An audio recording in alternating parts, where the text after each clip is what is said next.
Yuri Pita tem apuração também sobre esse assunto. Yuri conversou com entidades, né, Yuri, que representam os policiais, a maior delas, e vai trazer aqui para a gente o registro. O que se percebe, Yuri, é que tem uma espécie de divisão, né, de discursos entre os oficiais e os praças. Conta um pouco para a gente. Pois é, eu conversei com o coronel Marlon Tesa, que ele é da reserva da Polícia Militar de Santa Catarina e preside a federação que é a mais representativa, a FENEM, que engloba as entidades que representam os oficiais militares em todo o país. São 51 entidades, 75 mil oficiais, uma parte, alguns praças, algumas dessas entidades nos estados também aceitam praças e não só oficiais. Mas o que o coronel disse? Que a federação tem acompanhado essa situação toda, inclusive a gente conversou já tarde, um pouco depois dele acabar uma reunião com a sua diretoria de avaliação de cenário, e eles pregam aquilo que eles têm pregado sempre, do quanto é importante respeitar as leis e a Constituição,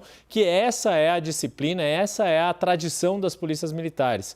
O coronel Marlon, inclusive, fez um histórico, falou, olha, todas as polícias militares têm uma tradição histórica de seguirem a autoridade dos governantes de momento, porque sabem que são instituições de Estado, não deste ou daquele governo, do governo A ou do governo B, por isso ele descarta o risco de perda de autoridade dos governadores em relação às suas polícias nos estados. E disse muito categoricamente que todos podem ter suas opiniões políticas, mas não político-partidária. Ou seja, é claro que cada um tem as suas convicções pessoais, mas elas não podem ser externadas enquanto um oficial ou um praça da Polícia Militar está na ativa, não pode externar isso publicamente, não pode fazer com que isso afete o seu trabalho, que é proteger patrimônio público, proteger as pessoas, preservar a ordem pública, ou seja, principalmente, por exemplo, essa questão no Distrito Federal. Perguntei diretamente a ele, ele disse, não vejo a menor hipótese da Polícia Militar do Distrito Federal deixar de cumprir a sua missão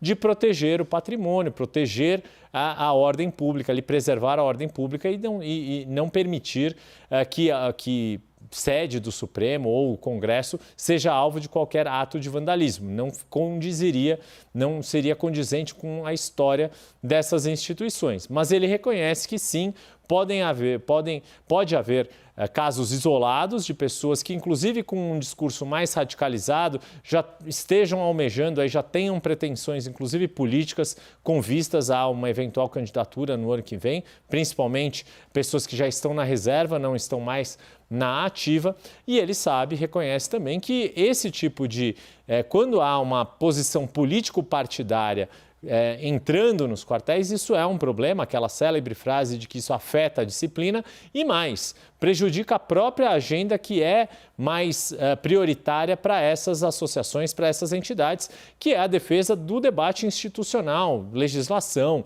questão de direitos. Por exemplo, a reforma da Previdência, a federação e as entidades foram muito atuantes. Eu conversei também, Dani, com o professor Rafael Alcadipani, aqui da Fundação Getúlio Vargas, que é um dos principais pesquisadores de polícias aqui no Brasil, e ele fez o mesmo tipo de leitura. Pode sim ter algum risco de quartelada, algum risco de um discurso mais extremado aqui e ali, mas que as corporações como um todo têm muito mais preocupação com as suas agendas enquanto corporação, salários, questões de carreira, a questão da própria atividade policial no seu dia a dia, do que uma adesão política ideológica para este ou para aquele governo, governante ou presidente da República. Ele também considera, pelo que ele ouve dos oficiais e praças, que o mais importante é o dia a dia do policial e não a disputa político-ideológica. Excepcional, então, Yuri. Acho que nossas apurações elas se completaram aqui, porque de um lado você tem essa avaliação, os governadores ampliando o monitoramento e percebendo que sim,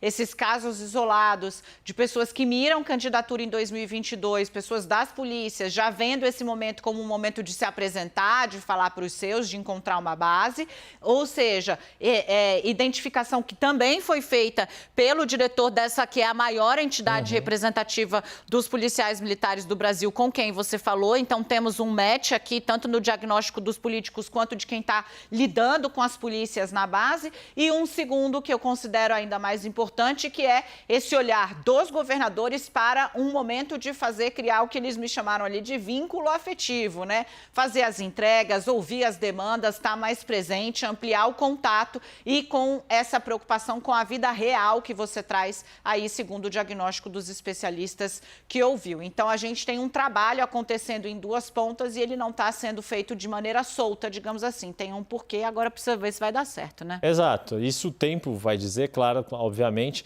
e não tira a gravidade do momento, não tira a gravidade da situação. Mas o fato é que há uma série de ações sendo feitas lá e cá justamente para isso, para que os atos sejam isolados e não haja para que esse risco não se concretize, ainda que seja pequeno neste momento.